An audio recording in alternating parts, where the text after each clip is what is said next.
Pengakuan ini kami naikkan kepada Dikau Tuhan, bahwa betapa besar kasih-Mu dalam kami tidak dapat kami perhitungkan dan bandingkan dengan apapun yang ada di bumi ini Tuhan.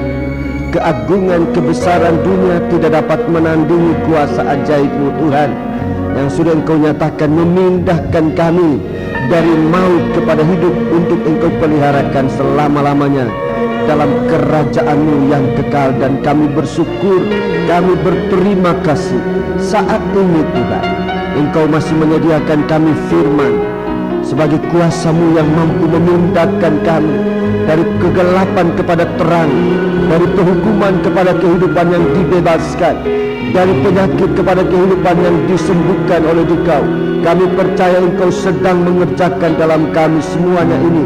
Kami serahkan hidup kami Tuhan, biarlah Engkau siapkan kami untuk satu kehidupan yang berkenan di hadapan hadirat-Mu. Seringkali kami memikirkan perkara-perkara dunia ini tanpa kami menyadari kami sedang meninggalkan suasana surga.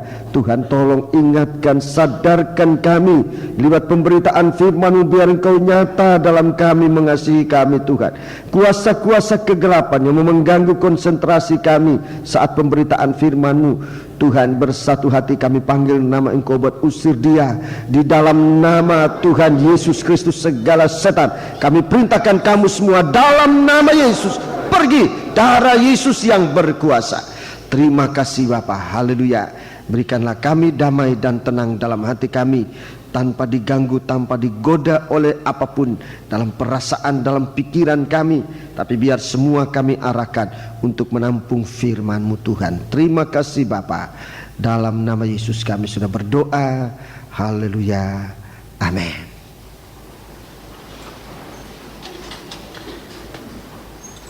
Sidang jemaat yang dikasihi Tuhan, saya menyampaikan salam sejahtera dan selamat berbahagia dalam menerima sabda Tuhan dalam nama Tuhan Yesus Kristus. Duduklah dengan tenang di tempat, di bawah kaki Yesus, di bawah kaki salib Tuhan. Itulah yang paling tepat untuk saat-saat ini.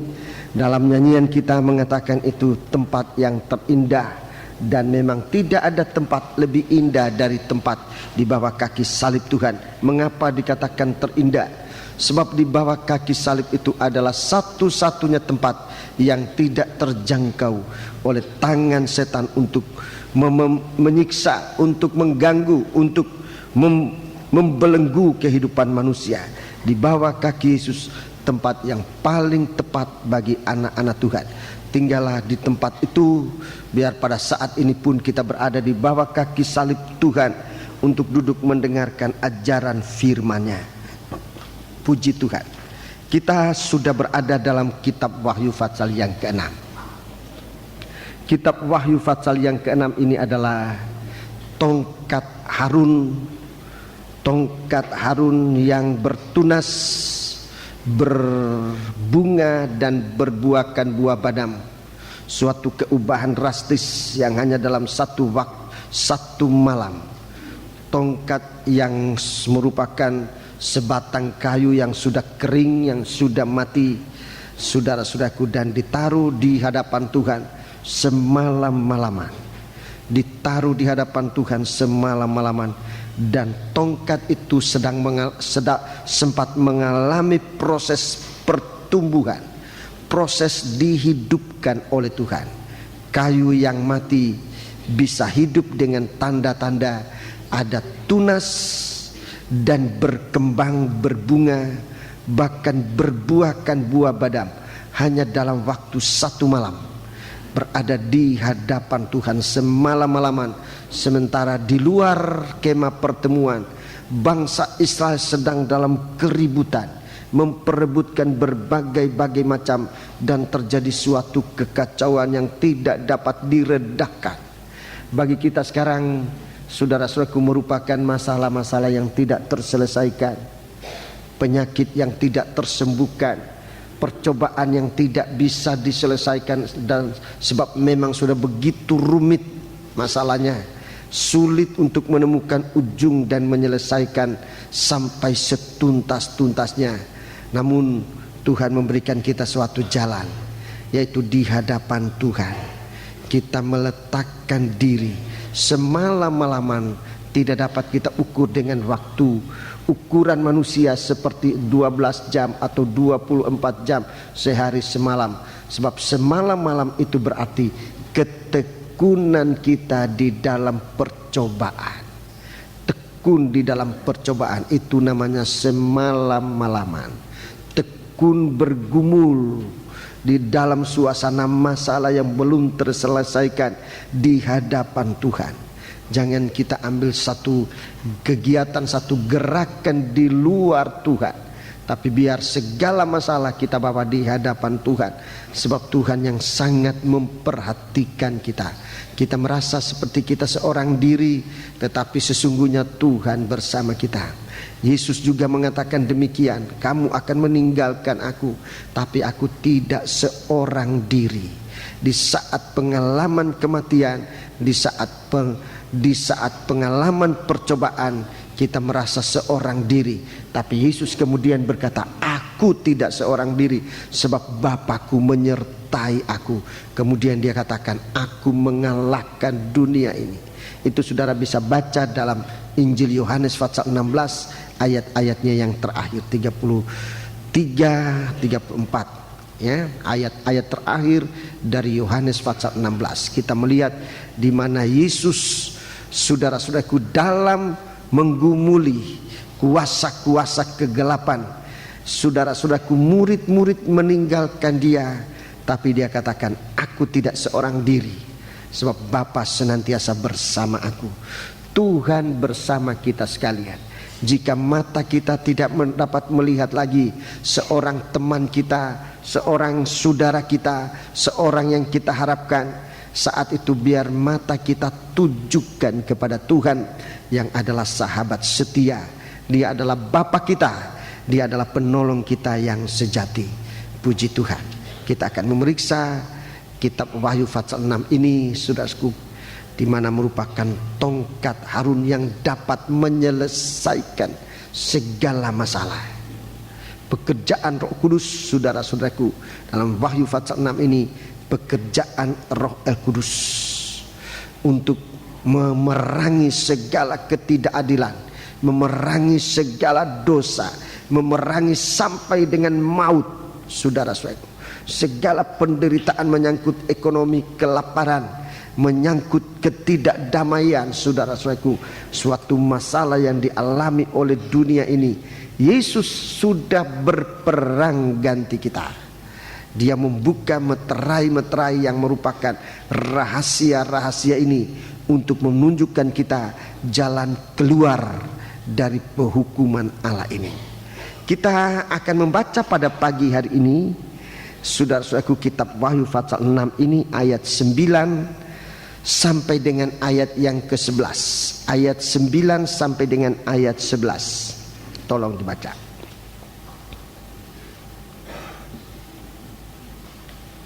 Dan ketika anak domba itu membuka meterai yang kelima, aku melihat di bawah mezbah jiwa-jiwa mereka yang telah dibunuh oleh karena firman Allah. Ya, dibunuh karena firman Allah. Terus, dan oleh karena kesaksian yang mereka miliki. Ya, dan untuk firman dan untuk kesaksian ini Tuhan lebih dahulu kasih tahu dalam Injil Yohanes pasal 15, kamu akan dibenci oleh dunia ini tanpa sebab, oleh karena mereka sudah lebih dahulu membenci aku tanpa sebab. Dan kita lihat di sini yang menjadi sebab mereka membenci kita adalah di dalam kita ada firman. Kalau kita tidak ada firman, kita sama dengan mereka dan mereka tidak perlu membenci kita. Jadi karena kita memiliki firman, kemudian kita memiliki kesaksian Yesus, ya.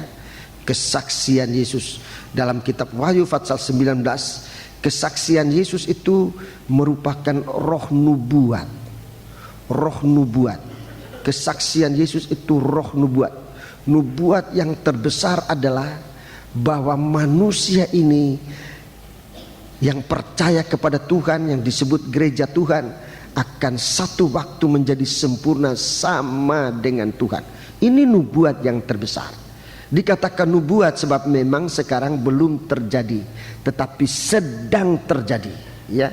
Nubuat yang akan digenapi, bahwa gereja Tuhan akan menjadi sempurna, akan menjadi mempelai wanita, akan masuk dalam perjamuan malam pesta kawin anak domba Allah sebagai mempelai wanitanya. Dan ini saudaraku suatu nubuat yang akan digenapi. Iblis tahu saudaraku harga dari nubuat ini.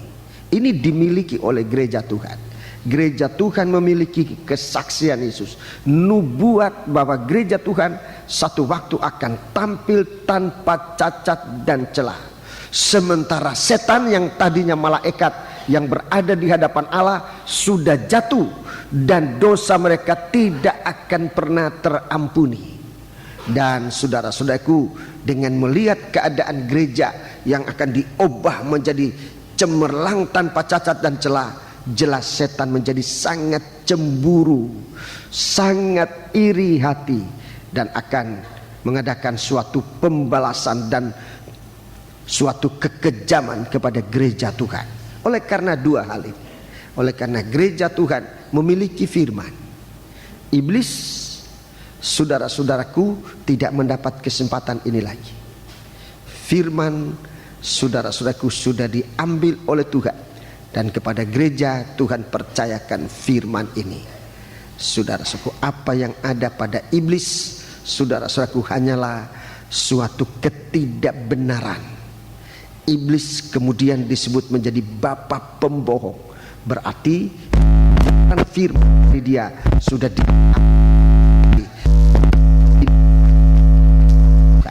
dan dia lihat itu ada pada gereja.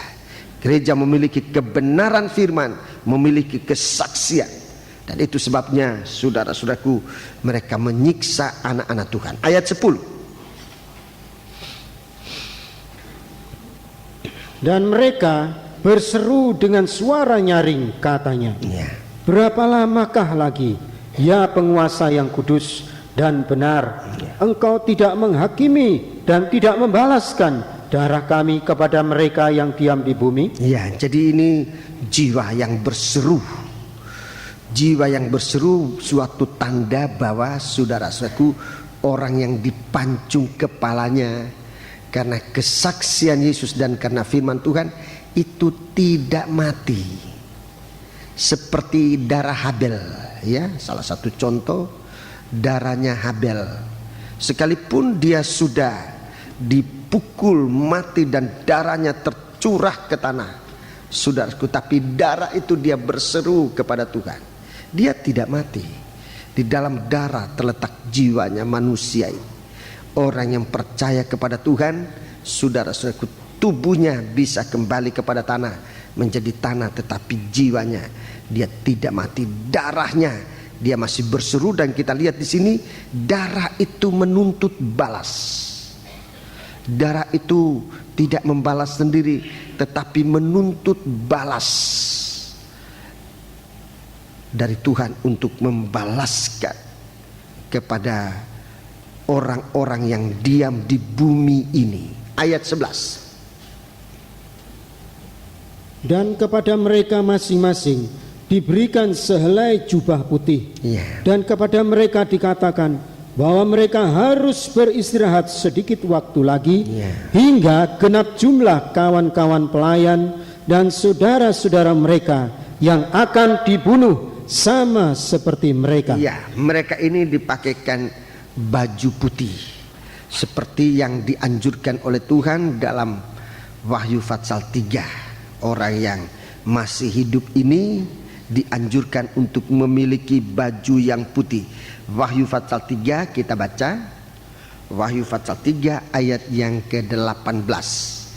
Wahyu Pasal 3 ayat 18. Maka aku menasihatkan engkau, supaya engkau membeli daripadaku emas yang telah dimurnikan dalam api, agar engkau menjadi kaya. Terus, dan juga pakaian putih, supaya engkau memakainya, agar jangan kelihatan ketelanjanganmu yang memalukan. Dan lagi minyak untuk melumas matamu supaya engkau dapat melihat. Ya, jadi kita lihat di sini saudaraku disiapkan jemaat Laodikia, jemaat yang kaya. Saudaraku, jemaat ini kaya, tetapi sayangnya mereka malah melupakan Tuhan. Dan ini dinasihati supaya membeli baju pakaian putih, supaya kamu membeli pakaian putih dan memakainya, agar jangan kelihatan ketelanjanganmu yang memalukan.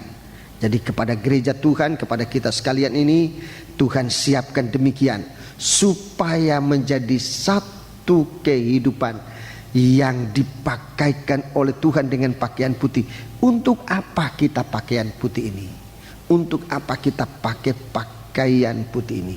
Dalam Fatsal 3 ini ayat yang keempat, mari kita baca ayat yang keempat. Tetapi di Sardis ada, saya ulangi, tetapi di Sardis ada beberapa orang yang tidak mencemarkan pakaiannya. Ya, terus mereka akan berjalan dengan aku dalam pakaian putih, karena mereka adalah layak untuk itu. Iya, puji Tuhan. Jadi pakaian putih ini pakaian untuk berada bersama dengan Tuhan. Pakaian putih, pakaian yang dibasuh oleh darah Yesus. Pakaian yang dibasuh oleh darah Yesus. Wahyu Fatsal 7, Wahyu Fatsal 7 ayat yang ke-13. Ayat yang ke-13.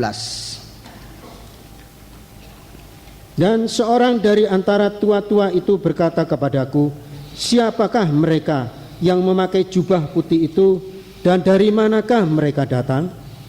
Maka kataku kepadanya, Tuanku, Tuhan mengetahuinya.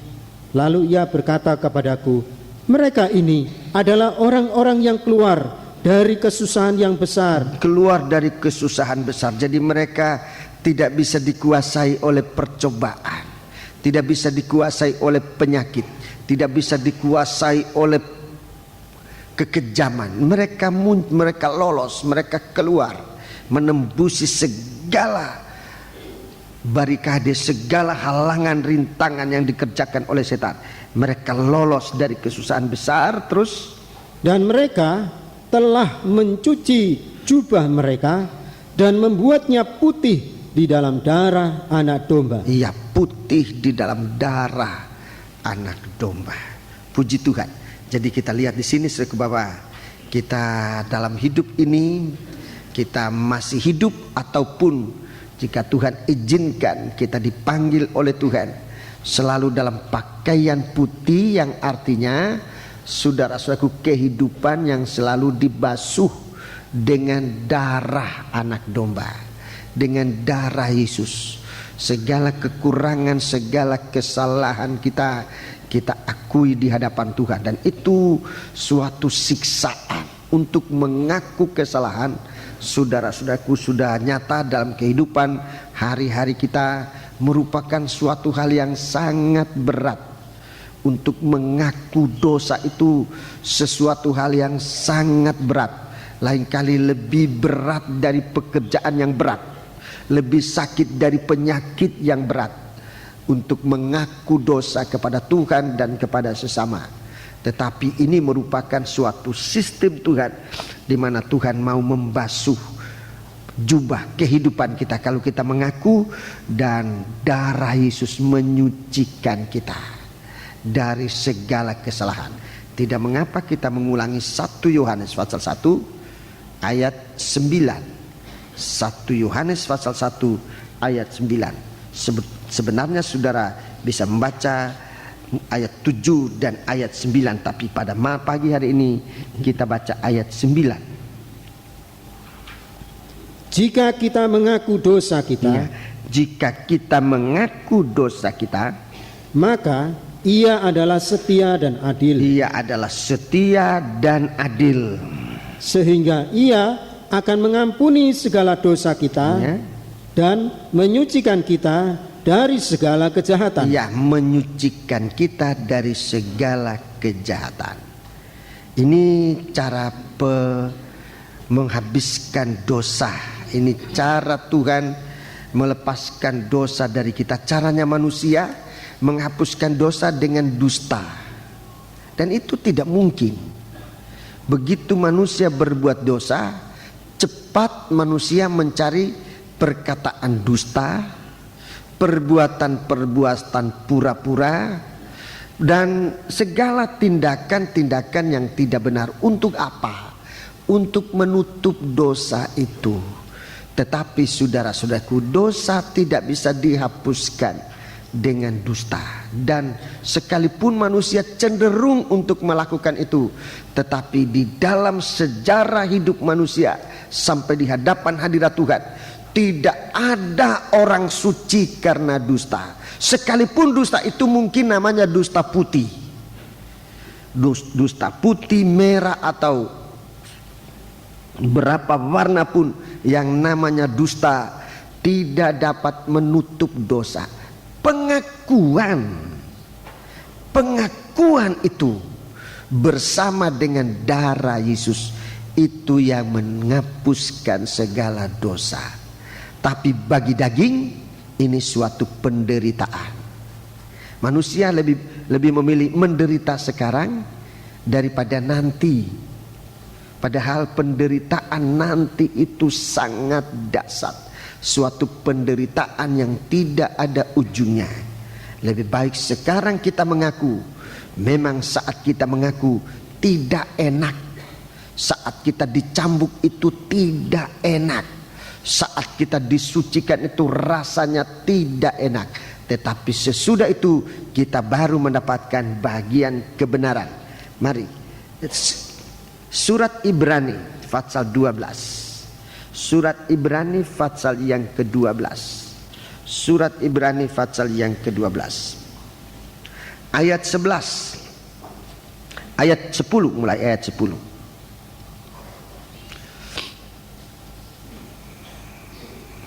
Sebab mereka mendidik kita dalam waktu yang pendek sesuai dengan apa yang mereka anggap baik. Tetapi Dia menghajar kita untuk kebaikan kita. Ya, Dia menghajar kita untuk kebaikan kita, supaya kita beroleh bagian dalam kekudusannya. 11. Memang tiap-tiap ganjaran pada waktu ia diberikan tidak mendatangkan sukacita. Ya, ganjaran itu waktu diberikan tidak mendatangkan sukacita, tetapi duka cita. Ya, terus. Tetapi kemudian ia menghasilkan buah kebenaran, Ya. yang memberikan damai kepada mereka yang dilatih olehnya. Iya, terima kasih. Jadi kita ini dilatih oleh Tuhan untuk berjalan bersama dengan Dia dalam pakaian putih. Dilatih untuk berjalan bersama dengan Dia dalam pakaian putih.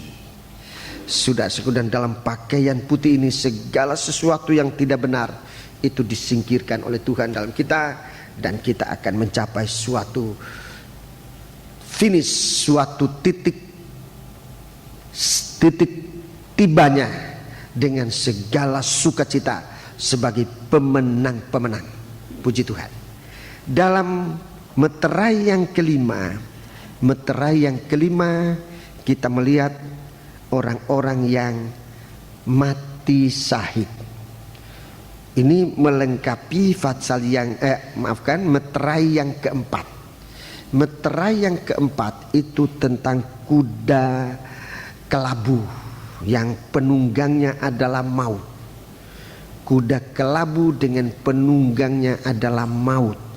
Saudara-saudara, bagaimana maut ini sekarang sedang menunggangi kuda kelabu untuk menerjang kemana saja dia pergi, dan semua terjaan ini akan menghasilkan maut, kematian dan kematian. Begitu banyak orang mati, 1/4 dari bumi ini akan terbunuh, baik dengan pedang, peperangan, pemberontakan, peperangan dan pemberontakan yang akan terjadi di mana-mana. Kemudian ada yang dengan kelaparan dan sampar, ya, kelaparan dan bela sampar, serta binatang-binatang buas yang ada di bumi ini, maut, kematian-kematian, dan juga maut yang sedang merajalela di bumi. Bersama itu pada meterai yang kelima disebut ada mati syahid. Ada orang mati syahid. Mari saya akan menunjukkan kepada saudara-saudara tentang kematian-kematian ini dan jalan keluar untuk kita tidak masuk dalam sesuatu yang tidak enak.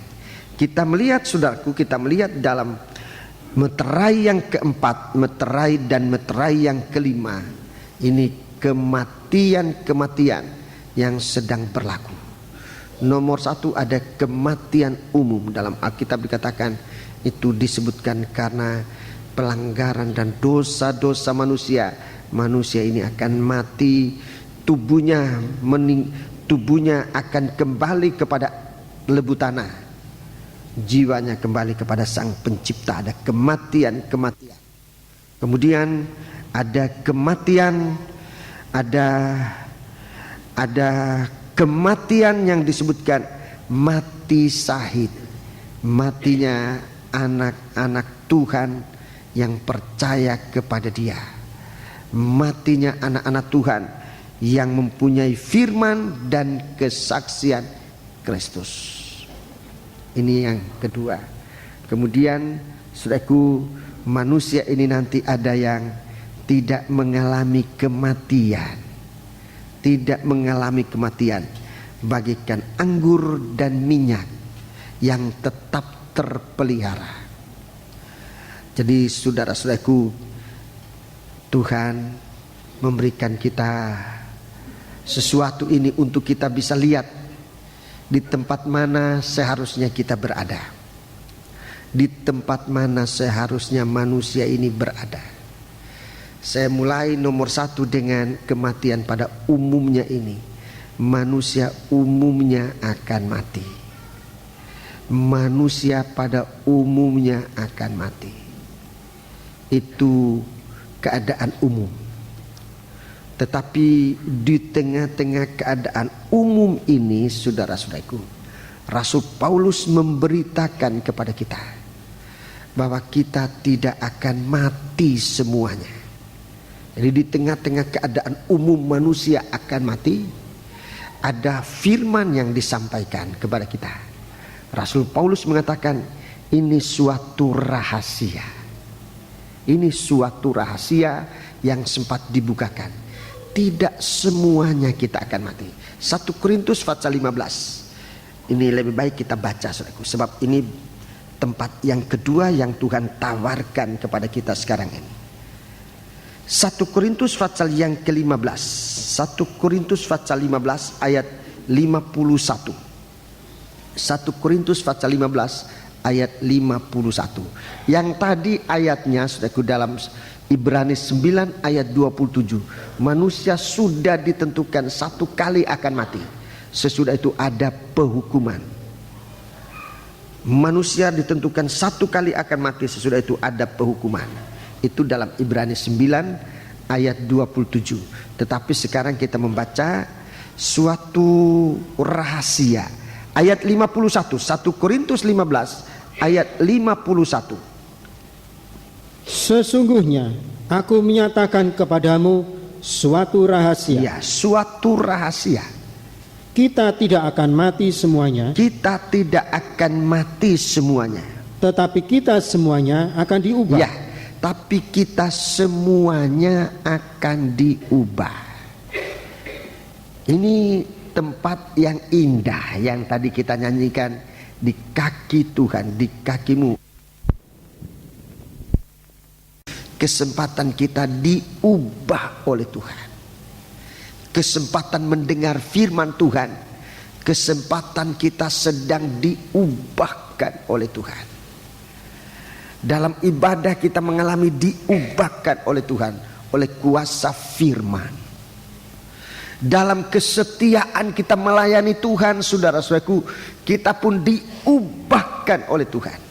Di dalam kitab Taurat, saya sebut saja dalam kitab Taurat, tepatnya dalam kitab Keluaran 29, di sana disebutkan kalau imam besar mati, pakaiannya itu diberikan kepada anaknya yang akan menggantikan dia.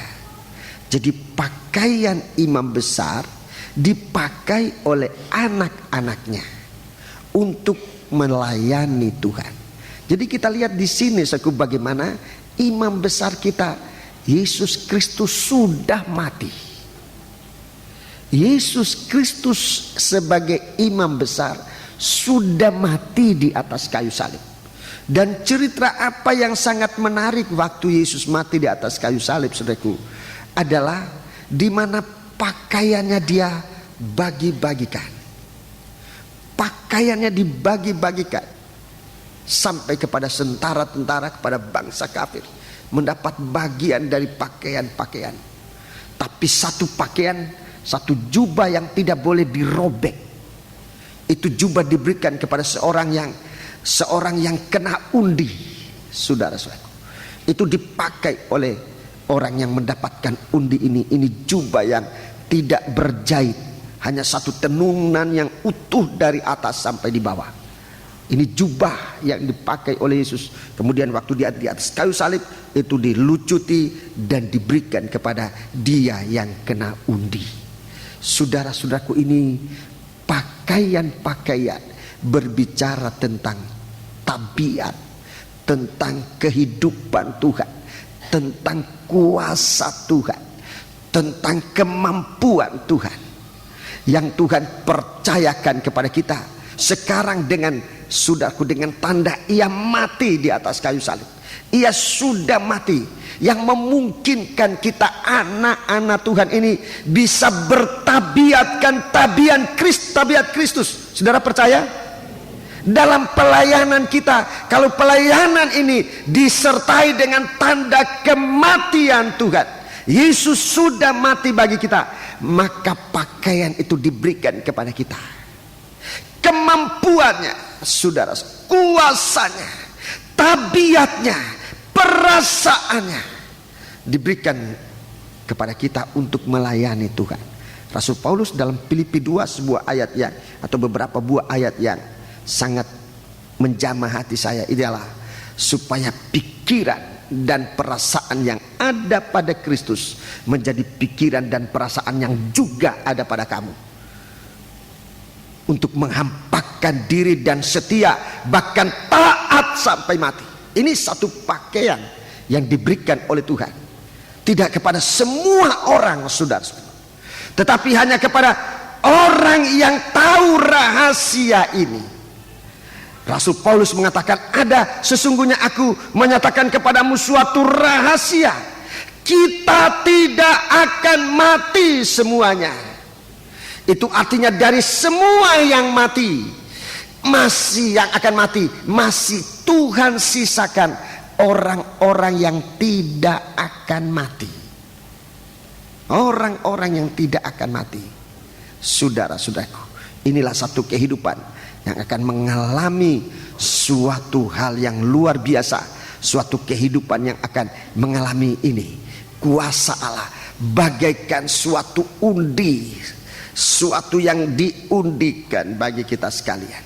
Yesus mati ganti kita, dan kita ini hidup untuk Dia, untuk mengalami keadaan yang diubahkan, yaitu menghadapi kedatangan Yesus yang kedua kali. Orang yang masih hidup ini, waktu Yesus datang, ia akan diubahkan. Mempelai wanita, gereja yang diungsikan ke padang belantara, gereja yang sempat diungsikan kepada belantara, yang sudah bersalut dengan matahari, bermahkota 12 bintang, dan di atas, di bawah kakinya ada bulan, itu dibawa ke padang belantara. Ini masih hidup, saudaraku. Ini masih berada di bumi, masih hidup, dan kuasa kegelapan tidak bisa menjamah dia. Dia jauh dari, bukan hanya dari jangkauan, tapi dari mata setan pun, saudaraku. Dia tidak bisa sampai di sana. Setan tidak bisa nampak dia. Begitu istimewa perlindungan Tuhan. Dalam kitab Nabi Daniel. Kitab Nabi Daniel, kita melihat di sini, saudaraku, dalam kitab Nabi Daniel, di sana gereja Tuhan mengalami 6 perkara, saudaraku. Mari kita membaca ayat yang kedua, pasal 9. Daniel pasal 9.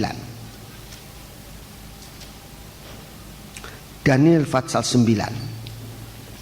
Jadi gereja Tuhan di padang belantara itu mengalami 6 perkara. Mari kita baca ayat 24. 70 kali 7 masa telah ditetapkan atas bangsamu dan atas kotamu yang kudus, Perhatikan, untuk melenyapkan kefasikan, ini nomor 1. Melenyapkan kefasikan. Ini nomor 1, ya. Terus untuk mengakhiri dosa, untuk mengakhiri dosa, untuk menghapuskan kesalahan, untuk menghapuskan kesalahan. Ini 3 macam yang sifatnya negatif, yang akan dialami oleh gereja Tuhan, saudara-saudaraku, dalam pemeliharaan Tuhan selama gereja Tuhan ini disingkirkan ke padang belantara. Melenyapkan segala kefasikan, dosa-dosa yang sempat menguasai manusia. Untuk mengakhiri dosa, ini yang kedua. Yang ketiga, untuk menghapuskan segala kesalahan.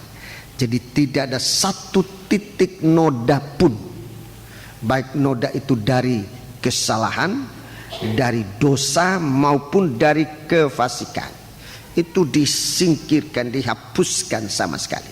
Terus untuk mendatangkan keadilan yang kekal. ini yang kedua. Yang keempat, ya. Yang keempat, mengakhiri, untuk mendatangkan keadilan yang kekal. Terus Untuk menggenapkan penglihatan dan nabi. untuk menggenapkan penglihatan dan nabi. Ini nubuat, menggenapkan nubuat.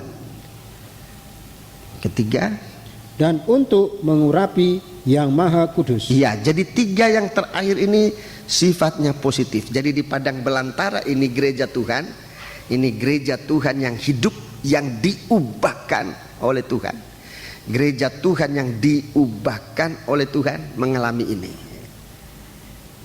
Melenyapkan kefasikan, nomor 1. Nomor 2, mengakhiri dosa. Nomor 3, menghapuskan segala kesalahan. 3, ya. Saudara lihat di kiri saya ini. Jadi 3 ini akan dihapuskan. Tapi 3 yang di kanan saya ini, 3 yang di kanan saya, nomor 1, untuk mendatangkan keadilan yang kekal. Sekarang gereja Tuhan dibuat secara tidak adil, saudaraku. Benar disalahkan gereja Tuhan, diam aja. Ditampar pipi kanan, pipi kiri, kasih pipi kanan. Gereja Tuhan senang aja. Itu perbuatan-perbuatan tidak adil, ya. Diambil bajunya, serahkan jubah sekaligus. Diajak berjalan sekian jauh, berjalan lebih dari itu. Itu gereja Tuhan sekarang diperlakukan dengan tidak adil. Di sana nanti gereja Tuhan akan menerima kembali semua ini. Segala ketidakadilan itu, saudara-saudaraku, itu akan dikembalikan oleh Tuhan. Segala hak dari gereja Tuhan akan dikembalikan. Ini anak-anak Tuhan. Sebab itu, saudaraku, mari kita mau perhatikan ini satu jalan yang Tuhan mau berikan kepada kita, supaya kita ini menjadi orang yang diubahkan. Menjadi orang yang diubahkan. Tidak mati semua. Memang ada saudara-saudara kita yang sudah mendahului kita dipanggil oleh Tuhan. Sudah, mereka itu dikumpulkan bersama-sama dengan Tuhan. Tapi kita yang masih hidup ini, saudaraku, kita masih berjuang. Ini yang kita perjuangkan, saudaraku. Ini perjuangan kita. Ini perjuangan kita. Pertama, perjuangan kita mengakhiri kefasikan, dosa dan kesalahan. Ini perjuangan gereja Tuhan. Ini perjuangan gereja Tuhan. Saudara lihat di kiri saya ini ada 3 jari ini.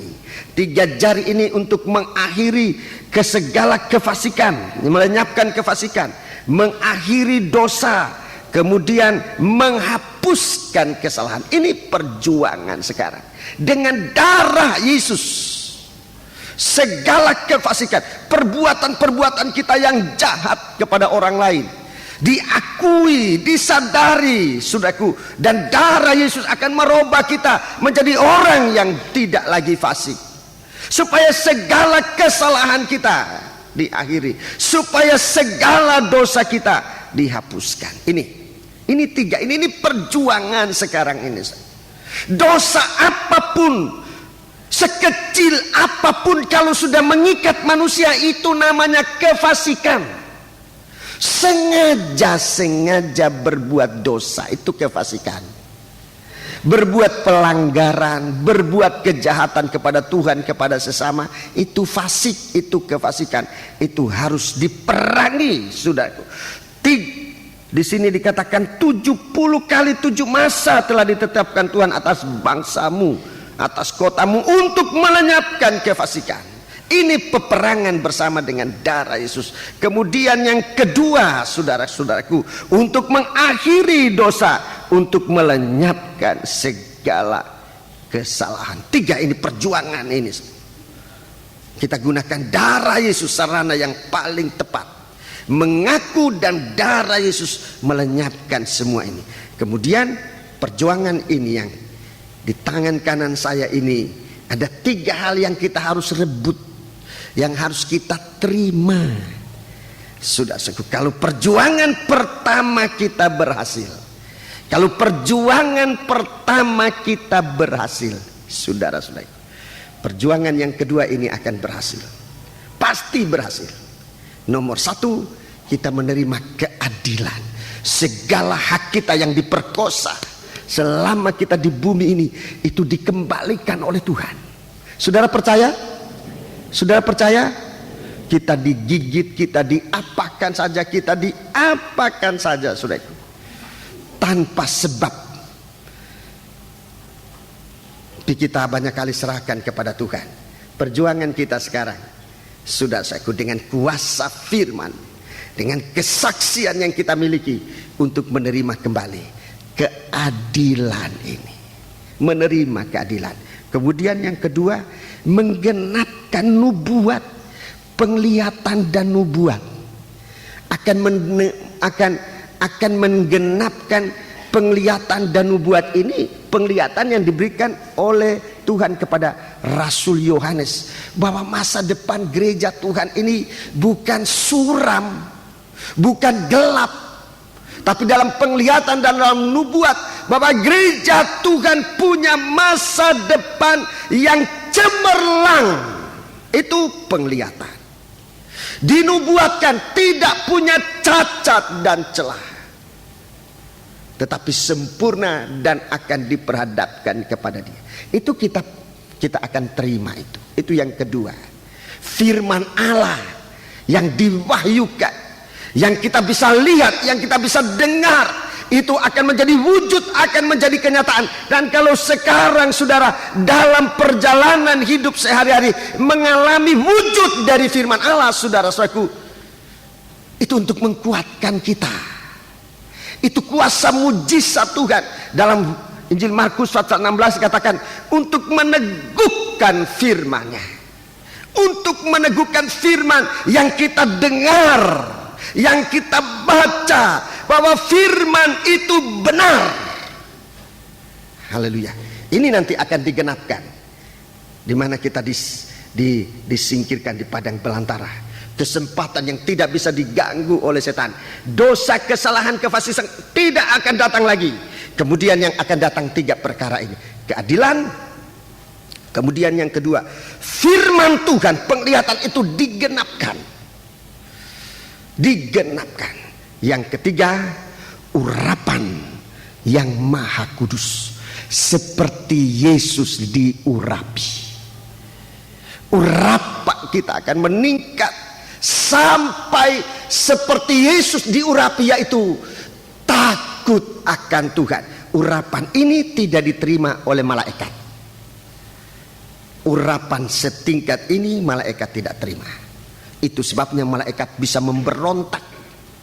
Itu sebabnya anak-anak Tuhan yang tidak menerima urapan yang meningkat pasti memberontak terhadap Tuhan, terhadap firman-Nya, terhadap pimpinannya. Pasti memberontak. Saudara-saudaraku, para siswa-siswi, perhatikan ini. Saudara di sini dididik untuk tunduk pada peraturan. Sebab urapan ini, kalau orang tidak tunduk pada peraturan yang ada di bumi ini aja, jangan bicara tentang peraturan surga. Peraturan asrama saja saudara tidak bisa tunduk. Jangan bicara tentang peraturan surga yang jauh lebih besar. Sebabnya saudara dalam 6 bulan ini dididik sedemikian rupa. Sidang jemaat dididik sedemikian untuk meningkatkan urapan ini. Urapan ini ditingkatkan. Urapan kita tidak hanya gunakan dalam berdoa, dalam menyembah Tuhan, tapi urapan ini meningkat, saudaraku, sampai rasa takut akan Tuhan. Bukan hanya takut akan Tuhan, tetapi senang. Kesukaan kita ialah takut akan Tuhan. Ini yang akan kita terima. Jadi saudaraku, sudah lihat di tangan saya ini ada 6 jari ini. Ada 6 jari, 3 jari di kiri saya. Ini yang akan dihapuskan. Kefasikan akan dihapuskan. Kesalahan akan dihapuskan, dosa juga akan dihapuskan. Tanpa kefasikan, tanpa dosa, tanpa kesalahan. Ini suatu pergumulan. Ini suatu pergumulan. Kemudian yang kedua, di tangan kanan saya ada 3 jari untuk diterima. Apa yang kita terima? Keadilan kita yang sekarang sedang diperkosa oleh dunia ini. Tidak usah sedih kalau keadilan ini, kalau hak kita sedang diperkosa oleh dunia ini. Kita serahkan kepada Tuhan. Sebab kalau kita percaya Dia ada, segala yang menjadi milik berkat kita itu ada dalam tangan Tuhan. Kalau Tuhan lihat di dalam kehidupan kita, tidak lagi mau berbuat dosa, tidak lagi mau ada kefasikan dan kesalahan, keadilan ini dikembalikan, hak kita dikembalikan oleh Tuhan. Yang kedua, saudaraku, nubuat. Firman Allah yang dijelaskan Tuhan ingin kita alami, bukan nanti di surga, tapi sekarang ini. Saudara percaya, saudaraku? Saudara percaya? Firman Tuhan kita alami di bumi ini. Kebenaran firman Allah kita mulai alami di bumi ini. Ini jari yang kedua. Jari saya yang ketiga adalah urapan. Urapan itu ada tingkatkan oleh Tuhan menjadi sama dengan urapan yang ada pada Kristus, sehingga nanti saudaraku, kalau Tuhan datang, Tuhan lihat tubuhnya sudah ada dalam urapan sekualitas dengan urapan yang ada pada Kristus, yaitu urapan kita ini sampai rasa takut akan Tuhan. Kesukaannya ialah takut akan Tuhan. Ini urapan. Ya, jadi urapan ini bukan cuma dalam doa kita bahasa lidah. Itu urapan pertama, saudara-saudaraku. Waktu kepenuhan Roh Kudus, kemudian kita gunakan itu dalam doa penyembahan kita kepada Tuhan sebagai suatu kekuatan bahwa Tuhan selalu bersama dengan kita sekalian. Puji Tuhan. Dari inilah kehidupan orang-orang, kehidupan kita sekalian yang nanti waktu Yesus datang kita akan diobahkan. Jadi berjuang melalakan kesalahan, kefasikan dan dosa, kemudian untuk saudaraku menyerahkan di dalam tangan Tuhan segala keadilan, kebenaran dan urapan untuk diterima pada saatnya. Itu suatu perjuangan yang membuat kita berobat, terus berobat sampai waktu Tuhan datang kita sama dengan Dia dan kita diangkat untuk berada bersama dengan dia dalam kerajaan 1000 tahun. Ini orang yang masih hidup, ya. Kemudian sekarang kelompok yang terakhir. Ini kelompok yang terakhir, kelompok yang mati syahid. Kelompok mati syahid. Kelompok mati syahid. Jadi kita sudah lihat satu posisi-posisi ini. Kelompok mati syahid ini, saudaraku, kelompok mati syahid ini suatu kekurangannya adalah tidak meningkat dalam perobekan daging. Tidak meningkat. Dia tidak sampai pada ukuran penyembahan. Ada firman, ada Roh Kudus, ada kesaksian Yesus, tetapi tidak meningkat pada perobekan daging. Tidak meningkat kepada penyembahan yang penuh. Penyembahan yang penuh. Banyak kali daging kita ini puas kalau doa kita didengar oleh Tuhan. Kita puas di situ, dan ini salah satu hal yang perlu kita robah, saudaraku. Untuk daging ini akan ditingkatkan dari kepuasan kepada kepuasan yang lebih meningkat. Kalau kebenaran firman Tuhan nyatakan kita puas, tapi jangan berhenti di situ. Tingkatkan pada praktik firman. Kalau pada praktik firman Allah Tuhan nyatakan kebenarannya, jangan puas di situ. Tingkatkan sekarang kepada supaya daging ini tidak bersuara. Daging tidak bersuara lagi. Daging tidak kecewa, daging tidak sombong. Ini suara-suara daging. Kalau kita menjadi sombong waktu berhasil, itu suaranya daging. Itu suara daging. Ya. Kalau waktu kita belum berhasil, kecewa, itu juga suara daging. Kecewa, kesombongan itu tanda-tanda dari daging. Sombong tandanya daging. Waktu kita berhasil seolah-olah kita yang bisa. Kecewa kalau belum berhasil, itu juga tanda dari daging. Tanda dari daging. Sebab daging tidak mau menerima kenyataan bahwa daging itu sesungguhnya tidak mampu melakukan apa-apa. Nah sekarang, mari, bagaimana kita bisa mencapai ini? Bagaimana kita bisa mencapai kehidupan yang benar-benar daging tidak bersuara, atau dengan lain perkataan saya sebutkan, dapat menyangkal diri. Itu puncaknya penyembahan, ya. Dapat menyangkal diri. Daging tidak bersuara lagi. Daging itu dirobek. Permulaannya di mana? Ini yang perlu kita perhatikan. Permulaannya di mana? Surat 1 Petrus pasal 3. Surat 1 Petrus pasal yang ketiga. Surat 1 Petrus pasal yang ketiga. Surat 1 Petrus pasal yang ketiga. Kita membaca ayat yang ke-19.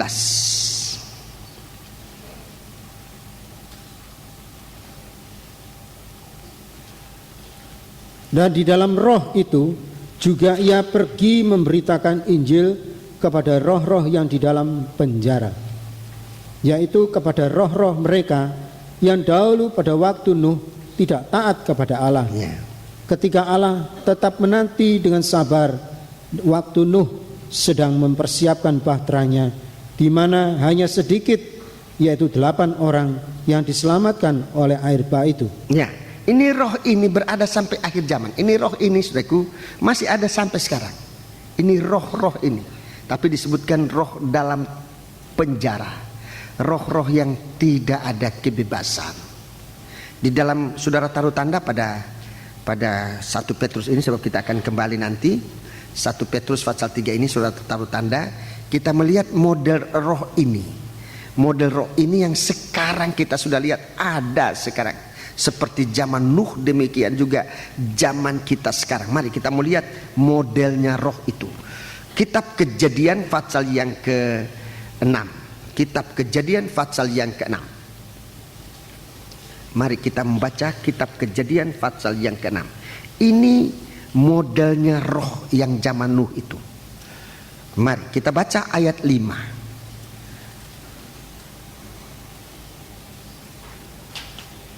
Ayat 5. Ketika dilihat Tuhan bahwa kejahatan manusia besar di bumi. Iya, kejahatan itu perbuatan manusia jahat di bumi ini kita lihat sekarang ini, saya. Kejahatan manusia besar di bumi, terus Dan bahwa segala kecenderungan hatinya selalu membuahkan kejahatan semata-mata. Selalu membuahkan kejahatan semata-mata. Ini roh zaman Nuh dulu, yang Tuhan katakan roh tidak taat dengan hati nurani. Roh dan hati nurani ini dalam satu pengertian yang sejajar, saudara. Hati nurani manusia ini, saudaraku, serba tidak baik, kotor. Hati nurani manusia ini kotor. Itu zaman Nuh. Sehingga Tuhan menyesal dan telah menjadikan manusia, dan ia memilukan hati Tuhan. Kemudian Tuhan mengatakan, aku akan membinasakan segala daging ini. Hanya Nuh mendapat kasih karunia di mata Tuhan. Jadi ini roh zaman Nuh. Roh hati nurani yang selalu kotor, memikirkan yang jahat. Kita kembali dalam 1 Petrus pasal 3 tadi. Jadi saudara-saudaraku, di zaman itu memang terjadi itu roh yang tidak taat, roh tidak dengar-dengaran. Itu ada terus sampai pada zaman ini. Saudaraku, dan Tuhan akan membinasakan hanya sedikit yang selamat, yaitu 8 orang yang diselamatkan oleh air bah itu. Ayat 21. Ayat 21. 1 Petrus 3 ayat 21. Mari kita perhatikan 1 Petrus 3 ayat 21. Juga kamu sekarang diselamatkan oleh kiasannya, yaitu baptisan. Oleh kiasannya, yaitu baptisan. Maksudnya bukan untuk membersihkan kenajisan jasmani, Iya. melainkan untuk memohonkan hati nurani yang baik kepada Allah oleh kebangkitan Yesus Kristus. Ya, terima kasih. Ini baptisan air, saudaraku, bukan mandi, bukan mandi. Kalau mandi cukup di sungai, cukup di kamar mandi, cukup di mana saja saudara mau mandi, membersihkan kotornya tubuh ini. Tetapi ini baptisan air yang dibasuh adalah hati nurani. Dalam perjanjian lama disebut kecenderungan hati manusia yang ingin melakukan yang jahat. Jadi di sini permulaan, saudara-saudaraku, permulaan di mana Tuhan mau mengubah manusia ini bukan dari luarnya nomor 1, tetapi dari batin ini. Ya, batin ini harus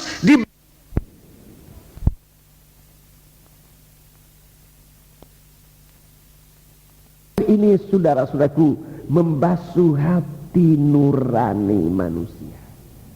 Baptisan air yang dikatakan di sini kiasannya adalah baptisan air yang menyelamatkan kamu, yaitu memohonkan hati nurani yang baik kepada Allah, supaya kita sedang diubah oleh Tuhan.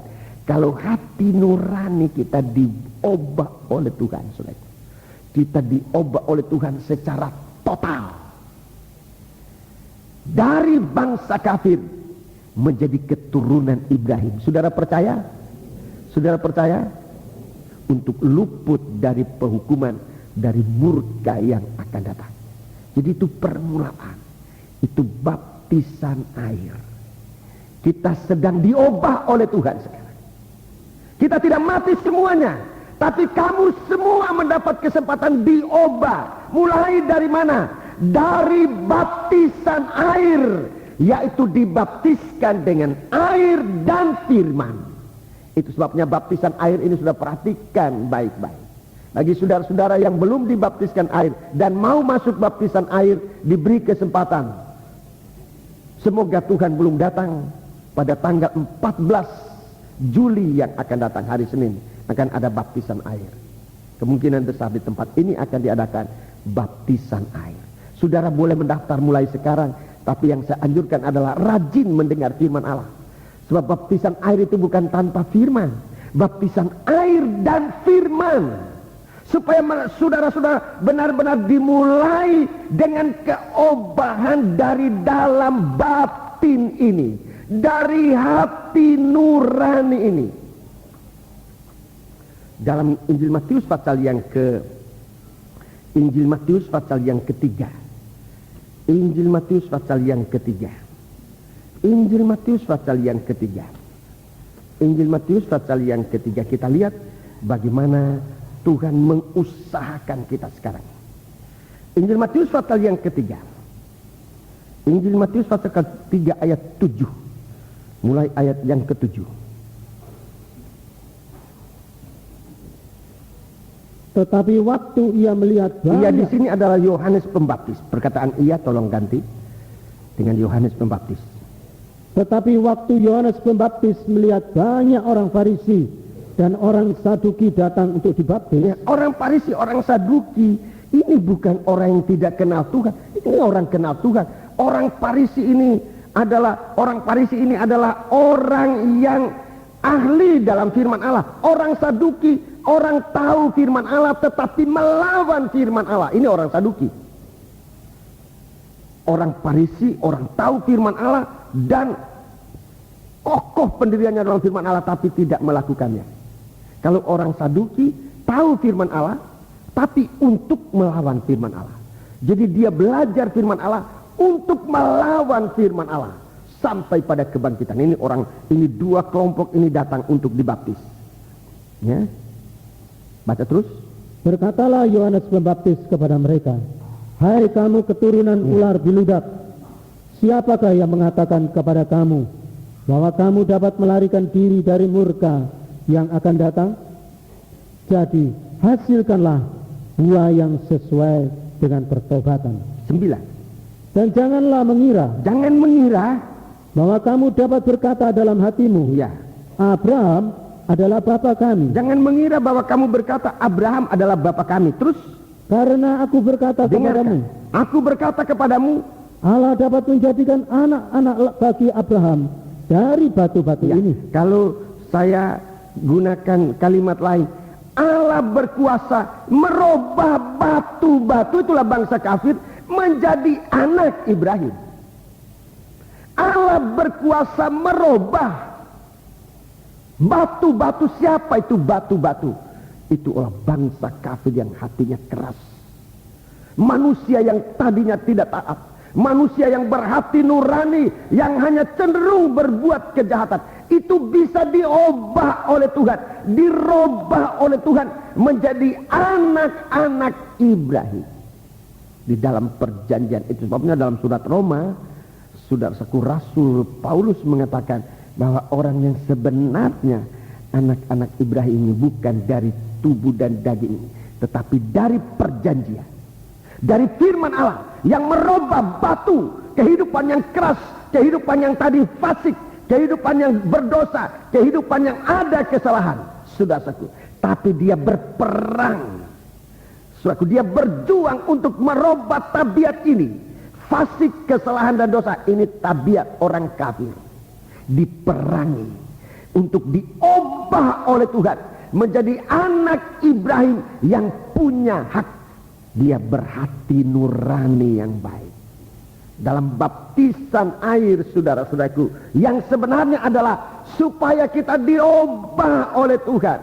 Ini yang Nabi Yohanes bicara kepada orang Farisi dan orang Saduki, supaya kita diubah menjadi anak-anak Ibrahim. Dirubah. Ini yang pertama, saudara. Jadi hati nurani ini dirubah. Dalam 1 Yohanes pasal 3 kita lihat Kalau hati nurani ini sudah diubah, ada tandanya. Kita bisa merasa hati nurani kita ini dirubah atau enggak. 1 Yohanes pasal yang ketiga. 1 Yohanes pasal yang ketiga ini tanda bahwa, saudaraku, tanda bahwa kita dirubah oleh Tuhan. Mari kita membaca mulai ayat 19. 1 Yohanes pasal 3 mulai ayat 19. Demikianlah kita ketahui bahwa kita berasal dari kebenaran. Bahwa kita berasal dari kebenaran. Demikian pula kita boleh menenangkan hati kita di hadapan Ya, Allah. ini hati yang berdosa itu tidak tenang.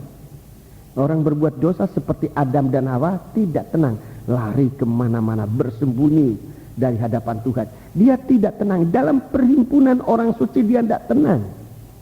Dia tidak tenang. Ini orang fasik, orang yang berbuat jahat, orang yang menyimpan kejahatan. Hatinya tidak tenang. Tapi di sini kita lihat, boleh kita menenangkan hati kita di hadapan Allah.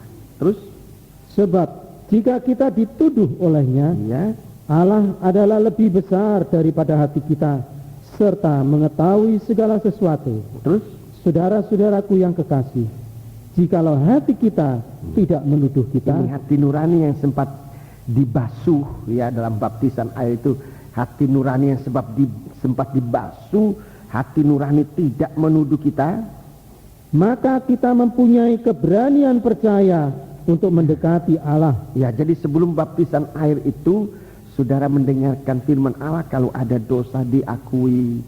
Kalau dosa diakui itu dosa hilang kuasanya. Diakui kepada Tuhan, kepada sesamamu, kepada istri, kepada suami. Kalau saudara merasa bersalah kepada mereka, akui itu. Saling mengakui dosa satu dengan yang lain. Saudara-saudaraku, diakui supaya dosa itu tidak menuduh lagi. Kalau itu masih ada, saudara-saudaraku, kita tidak tenang di hadapan Allah, tidak bisa tenang. Mau berbakti juga tidak bisa tenang, melayani Tuhan juga tidak bisa tenang, di rumah tangga tidak bisa tenang, di pekerjaan tidak bisa tenang, sebab hati nurani belum dibasuh, belum disucikan menjadi hati nurani yang baik. 22.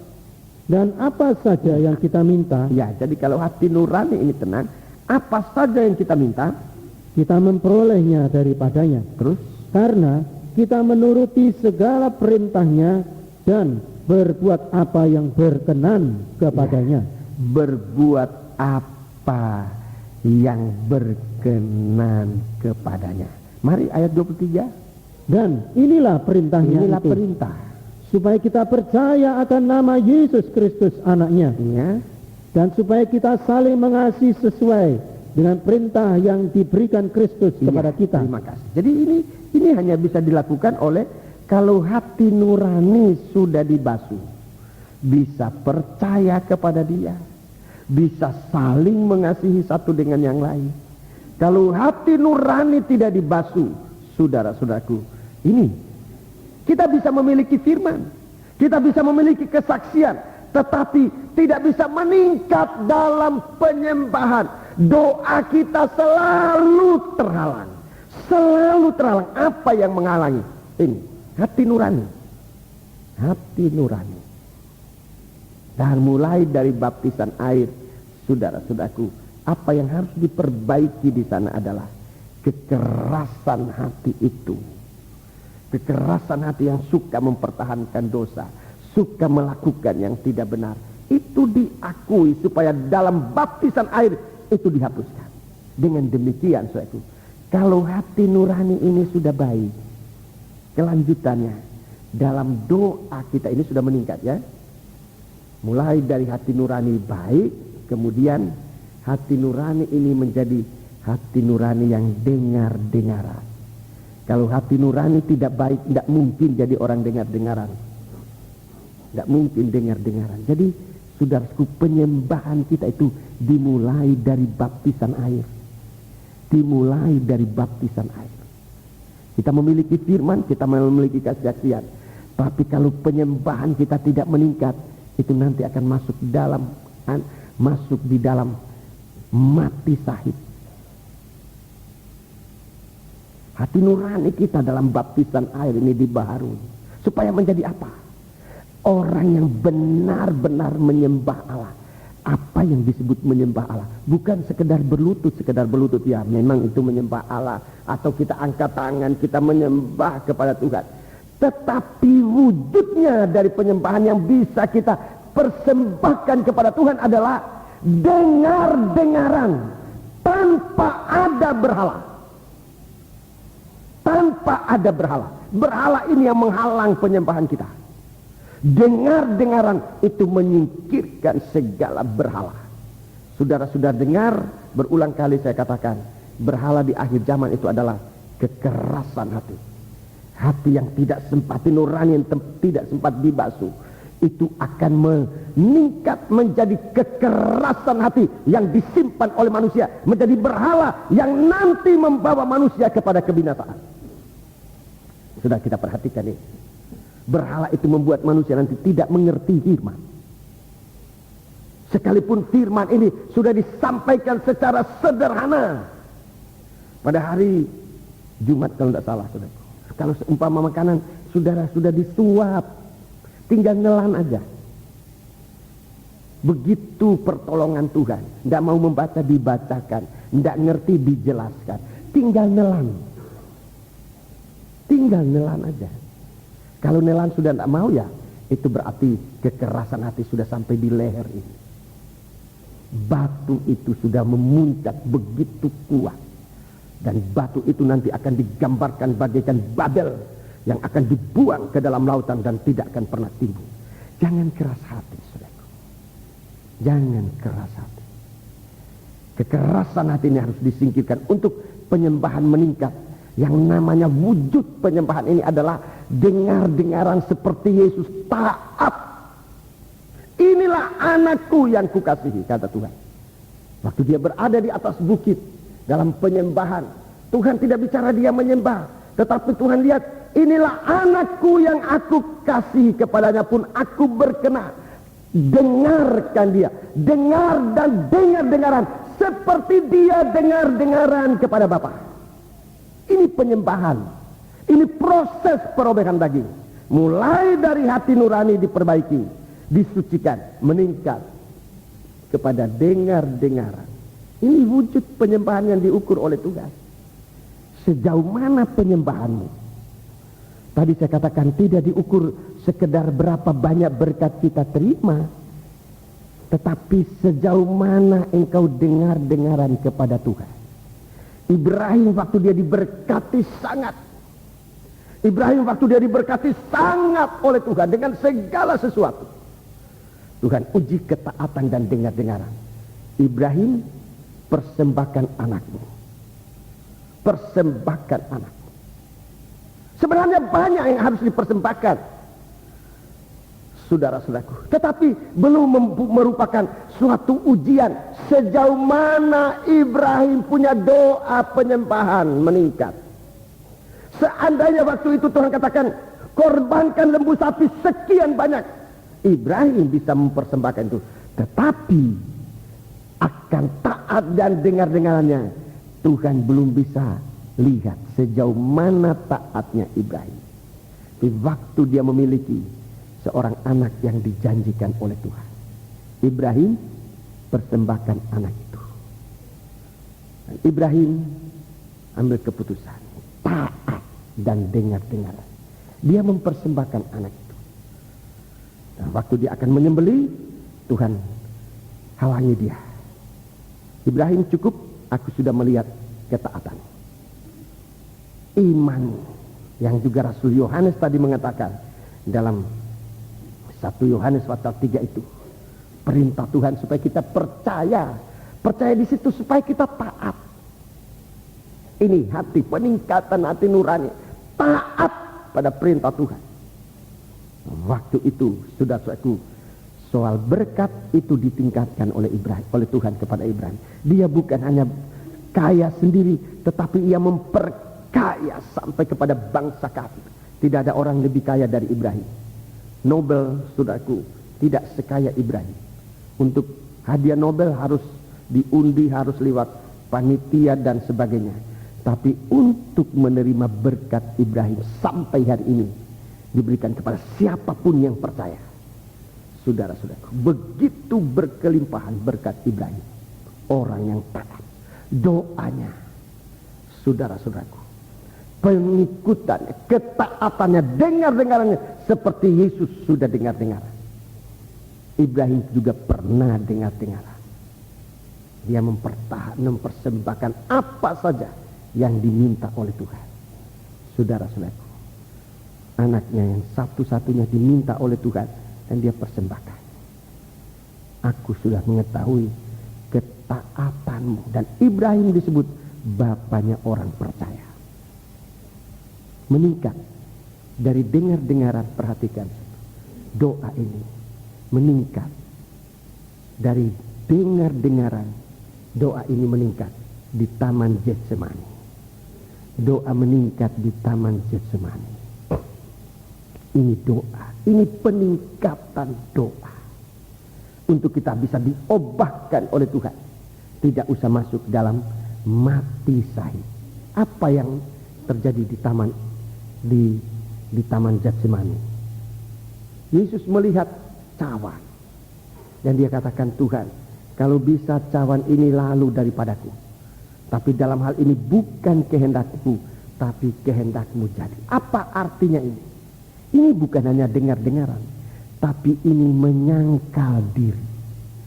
Sampai kepada menyangkal diri, bukan menyangkal Tuhan.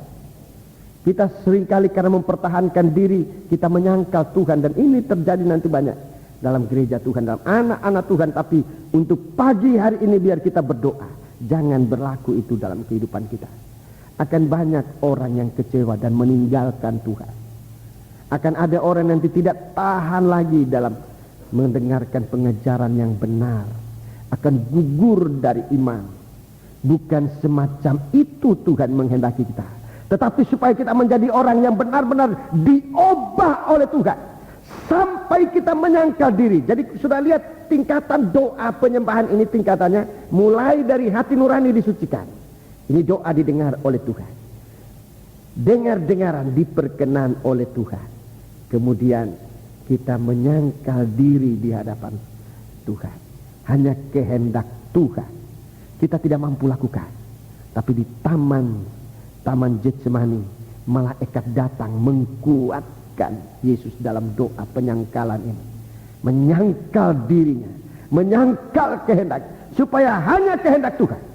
Nah, kehidupan semacam ini yang berubah ini, saudaraku. Tadinya batu dirubah oleh Tuhan menjadi anak Ibrahim yang hati nuraninya suci, ditingkatkan menjadi dengar-dengaran seperti Bapak Ibrahim, seperti Yesus Kristus sudah dengar-dengaran, ditingkatkan menjadi menyangkal diri, daging tidak bersuara. Di saat itu, saudaraku, di saat itu, saat trompet Allah berbunyi, saat nafiri berbunyi, orang dalam keadaan menyangkal diri ini diubah dalam sekejap mata.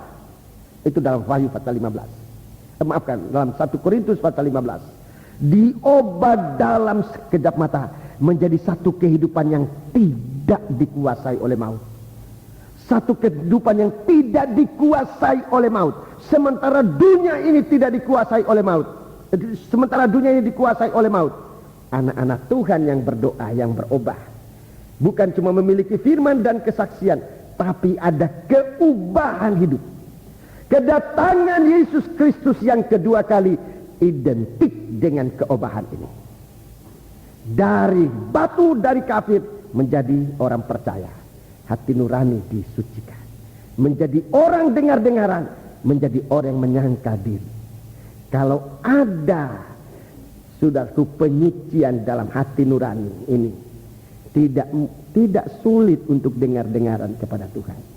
Kalau kita dengar-dengaran kepada Tuhan, tidak sulit untuk masuk dalam penyangkalan diri di Taman Getsemani, untuk mempersilahkan hanya kehendak Tuhan yang jadi. Di saat itu kita diubah dalam sekejap mata. Diubah dalam sekejap mata. Tetapi orang-orang yang tidak meningkat dalam penyucian ini, tidak meningkat dalam penyembahan ini, penyucian hati nurani tidak ditingkatkan pada dengar-dengaran, dengar-dengaran tidak ditingkatkan pada penyangkalan diri, itulah yang akan masuk dalam yang akan masuk di dalam aniaya antikris 3,5 tahun itu di dalam kitab Daniel pasal yang ke-9 tadi. Mari kita baca dalam kitab Daniel pasal 9 supaya saudara melihat urutan ini. Daniel pasal 9, kitab Daniel pasal 9, kita baca ayat yang ke-27. Ayat 27. Raja itu akan membuat perjanjian itu menjadi berat bagi banyak orang selama 1 kali 7 masa. Ya, 1 kali 7 masa ini masa kelaparan. Perjanjian itu menjadi berat.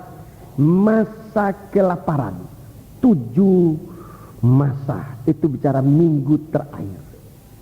7 masa, 7 tahun masa kelaparan. Terus pada pertengahan 7 masa itu, ya, ia akan menghentikan korban sembelian, dan korban santapan. Saudara lihat tadi 2 tangan saya kiri dan kanan. Setengah minggu yang pertama, ya, setengah minggu yang pertama menghapuskan segala kefasikan, segala dosa dan kesalahan. Dengan apa? Dengan darah Yesus. Itu masih ada korban. Setengah minggu pertama itu masih ada korban apa? sembelian. Korban sembelian. Masih ada korban santapan. Ini persekutuan di dalam korban Kristus, saudara. Masih ada kesempatan menolong kita untuk mengalahkan kefasikan, mengalahkan dosa dan segala kesalahan. Itu setengah minggu yang pertama. Segala dosa ini. Tetapi sesudah itu korban sembelian ini di stop. Tidak ada lagi. Korban sembelian dan korban santapan itu dihentikan. Itu tepat Wahyu pasal 12. Di mana gereja Tuhan sudah memiliki, sudah kelengkapan itu, matahari, bulan dan bintang sudah dimiliki oleh gereja Tuhan. Korban ini berhenti. Setengah minggu yang berikutnya gereja Tuhan hanya menerima keadilan, menerima kegenapan, penglihatan dan nubuat dan urapan. Ini diterima di padang belantara, saudara-saudaraku. Sementara anak-anak Tuhan yang tidak ikut ke padang belantara, Wahyu pasal 12 itu mengatakan mereka masuk dalam aniaya juga 3,5 tahun, setengah minggu, 3,5 tahun, 3,5 masa, saudara-saudara. Paruhan minggu yang akhir itu di tangan antikris. Untuk apa orang-orang Kristen yang memiliki firman dan kesaksian Yesus masuk di situ? Untuk apa? Dengarkan ini. Untuk mengalami perobekan daging cara sempurna. Tapi kali ini bukan lagi dengan korban Kristus, sebab korban sudah berhenti. Darah Kristus sudah berhenti. Sudah bersama gereja Tuhan, bagaikan bulan di tapak di bawah kaki dari wanita ini. Darah itu sudah diangkat bersama Kristus. Yang tinggal di bumi ini adalah pedangnya antikris. Manusia yang selamat ini, saudaraku, manusia yang akan dibangkitkan itu harus lewat darahnya sendiri, harus menebus dengan darah sendiri. Jadi sesudah tidak ada korban sembelihan lagi, yang disembelih ya diri sendiri untuk mengalami suatu penamatan daging, memuncaknya doanya di hati itu. Dan kepada jiwa-jiwa yang ada Wahyu pasal 6 ini, mereka dikatakan, kamu sabar, tunggu sampai jumlahmu digenapkan oleh saudara-saudara yang akan mengalami waktunya. Siapa ini? Itulah orang-orang yang masuk pada aniaya antikris. Lebih baik jangan masuk aniaya antikris. Lebih baik sekarang. Lebih baik sekarang. Semoga saudara bisa mengerti uraian ini. Jadi kalau maut ini melanda dunia ini, memang orang pada umumnya akan mati, itu nomor satu. Nomor dua, orang Kristen yang ada firman, ada kesaksian Yesus, mati. Orang percaya kepada Yesus juga mati, tapi jiwanya dikumpul bersama dengan Tuhan. Kemudian ada yang ketiga, orang Kristen yang percaya kepada Yesus dan doanya meningkat, itu akan tetap hidup. Saudara, akan tetap hidup, yang nanti kita akan melihat Yesus datang sebagai mempelai laki-laki. Nah, ini kerinduan banyak orang percaya. Ini kerinduan banyak orang percaya. Menanti kalau menjadi kemurahan Tuhan, mata kita bisa melihat, memandang Dia datang di awang-awang yang permai. Kemudian yang terakhir ini, kelompok yang terakhir adalah orang-orang ini yang belum mati, tetapi juga tidak mengalami keobahan penuh sampai pada penyangkalan diri. Itu ukuran doa yang tertinggi. Dia akan masuk pada aniaya antikris. Untuk apa? Mengalami penamatan daging di sana. Dia akan tetap harus mengakui Yesus. Tapi kemudian dia dipancung kepalanya, darah keluar. Tetapi orang ini akan dibangkitkan. Darahnya dicucurkan seperti saudara-saudaranya dicucurkan di bawah mezbah. Tapi dia akan dibangkitkan, sebab maut tidak berkuasa atas orang ini. Ada firman dan kesaksian Yesus yang saudara-saudaraku mengalahkan segala kerajaan maut. Dia akan dibangkitkan untuk menjadi memerintah bersama dengan Kristus 1000 tahun lamanya. Semoga kita mengerti ini. Itulah kerinduanku sebagai seorang hamba Tuhan. Semoga kita mengerti dan tidak menyia-nyiakan kesempatan bagi kita yang diberikan oleh Tuhan memilih tempat ini. Sebagai gembala, mari, ayo kita memilih tempat ini. Baptisan air itu gunakan. Jangan asal sekedar baptisan air, apalagi sampai tidak dibaptiskan. Lebih baik kita dibaptiskan, tapi baptisan dengan air dan firman. Itu akan dijelaskan oleh tua-tua nanti dalam penataran. Bagi saudara-saudara yang akan ikut dalam baptisan air, segera mendaftarkan diri. Saudara, kita dirubah oleh Tuhan mulai dari pembaharuan hati ini, ya. Pembaharuan budi kita, pembaharuan hati untuk mengenal yang jahat, mengenal yang baik, yang benar, dan berkenan kepada Allah. Itu yang maunya Tuhan. Kemudian menjadi orang dengar-dengaran, dan yang terakhir dari dengar-dengaran menjadi orang yang menyangkal diri. Nah, ini orang semacam ini, saudaraku, tidak bisa dijamah oleh setan, tidak bisa. Dia tidak akan mati syahid. Dia menanti keubahan di hari sangkakala Allah ditiup. Jadi, saudaraku, 4 tempat ini. 4 tempat ini. Yang paling kecil ini adalah kematian secara umum di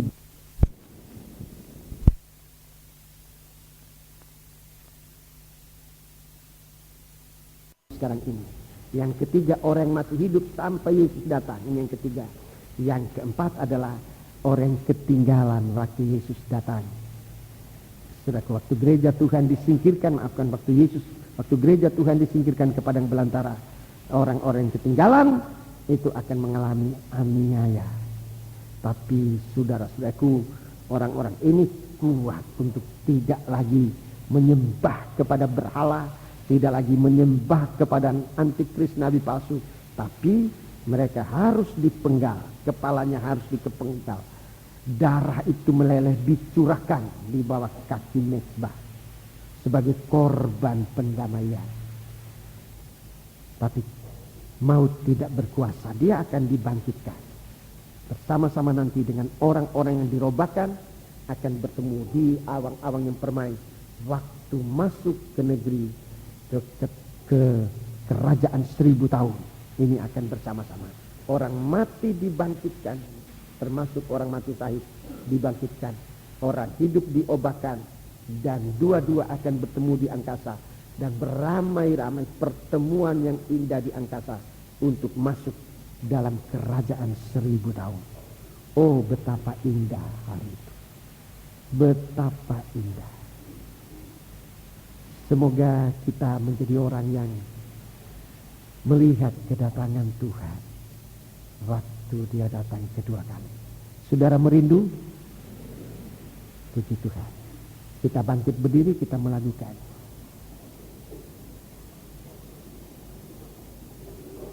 Sebuah nyanyian, mari kita bangkit berdiri.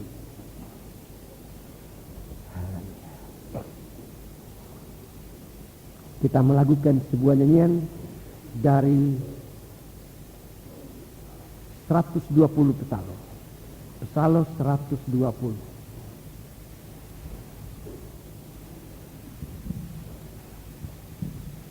Kita datang kepada Tuhan, mohon hati ini disucikan oleh Tuhan.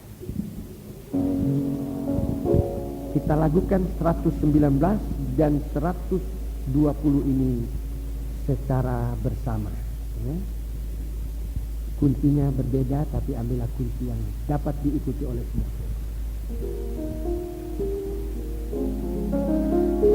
Allahku, tahirkanlah hatiku.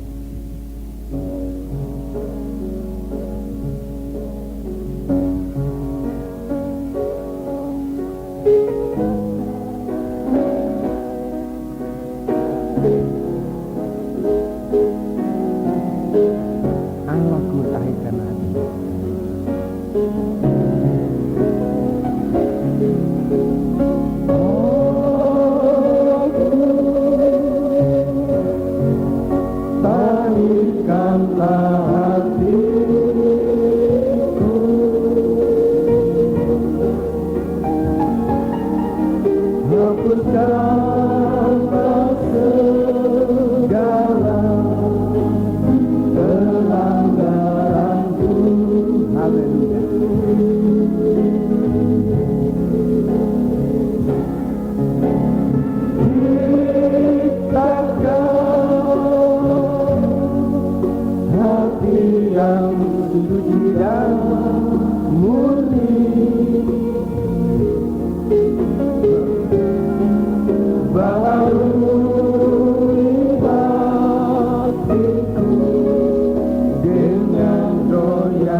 Allahku, tahirkanlah hatiku.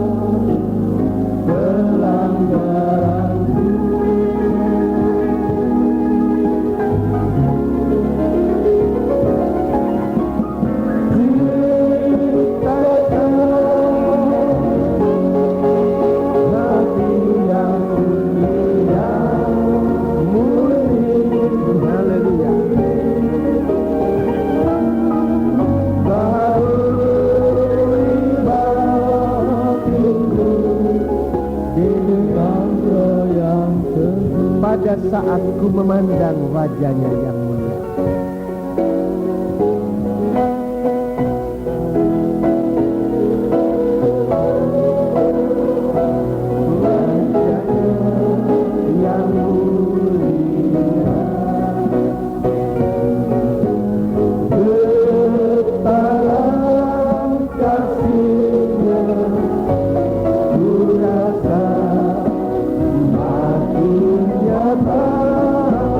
Ku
di saat Yesus datang kembali.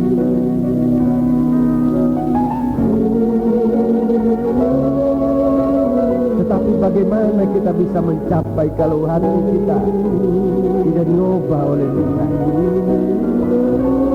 Kalau baptisan air perintah yang termudah itu pun kita tidak mau lakukan.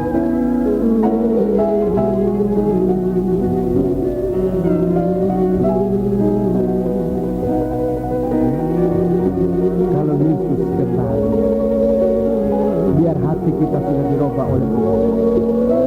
Kita berdoa, Allahku tahirkanlah hati ini, doa. Sambil angkat tangan kita berdoa.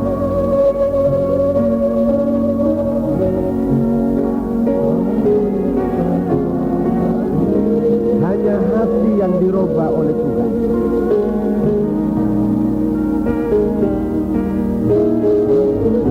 Haleluya. Haleluya. Sementara ada darah Yesus, haleluya, sementara korban sembelihan,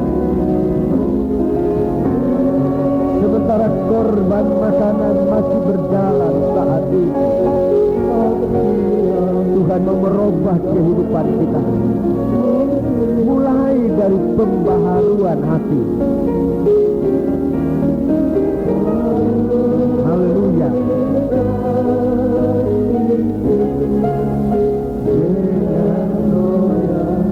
Allahku,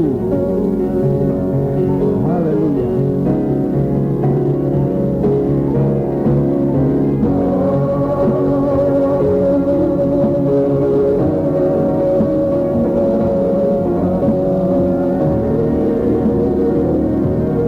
Berseru kepada Tuhan.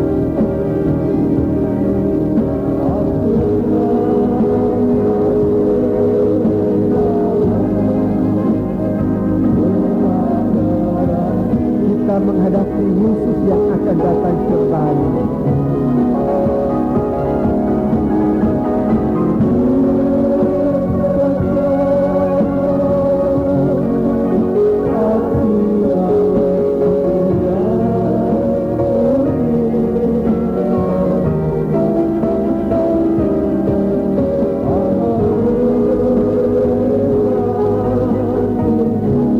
Sambil menyembah Allah, kita lakukan kor ini dengan perlahan-lahan, dengan kita naikkan kepada Tuhan. Renungkan kata-kata ini.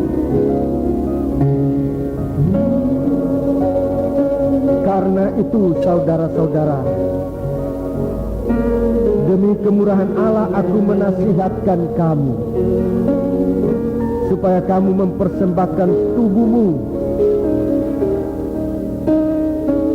sebagai persembahan yang hidup, yang kudus dan yang berkenan kepada Allah.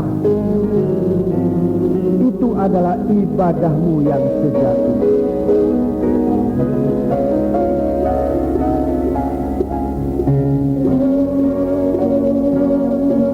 Janganlah kamu menjadi serupa dengan dunia ini,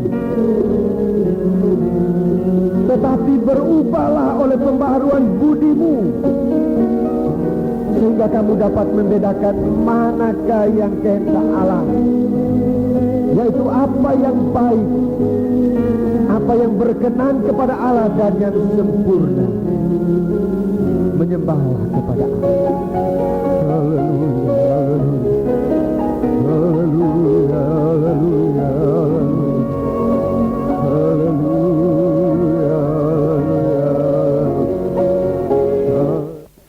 Di hari kedatangan-Mu Tuhan, haleluya, haleluya, haleluya, haleluya, haleluya, haleluya.